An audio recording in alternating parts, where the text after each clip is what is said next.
The World Health Organization says 15% of the world's population lives with some form of disability, or about 1 billion people. That includes about 16% of Europe's workforce, or about 80 million people. One disabled MEP from the EPP group aims to fight exclusion among that very large and largely silent social group. Adam Kosa, the European Parliament's first deaf MEP, wrote a report for the Employment Committee. It includes proposals for the European Disability Strategy 2010-2020, calling for national strategies to help the disabled live independently.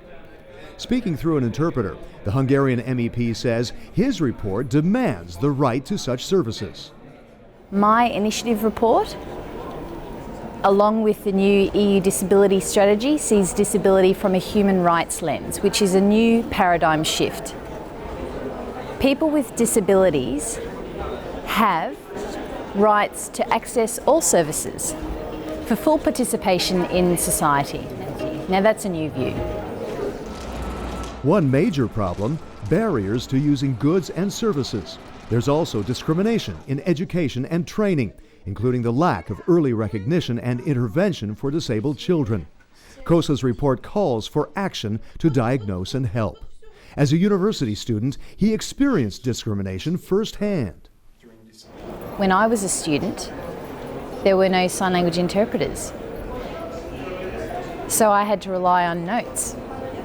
Whereas now when deaf students go to university, they have interpreters for all their lectures and tutorials. So there's a big difference there. But Kosa says there's still a long way to go. His report also calls for the EU and member states to gear up the accessibility of services via free patents and low-priced software. It calls for a unified EU charter for travelers' rights and an EU-wide parking card for the disabled. Accessibility needs to happen for services in all EU member states. That's important. For me, I'm not disabled myself. It's society that disables me when it comes to school, employment, or even social services. It comes to accessibility. The report criticizes price discrimination against the disabled and says goods and services, including their modified versions, cannot have alternative pricings. By leveraging market forces, Kosa wants to mobilize the private sector to fight exclusion. Well, that's actually a very important field, the private sector. Specifically when we're talking about small business, because they are the large employer of disabled people. A large percent of disabled people work in the private business sector. Often they don't have a lot of money for services, so government needs to step in to assist. I think in two ways. One, by establishing workplaces. Secondly, to ensure that people are able to be recruited.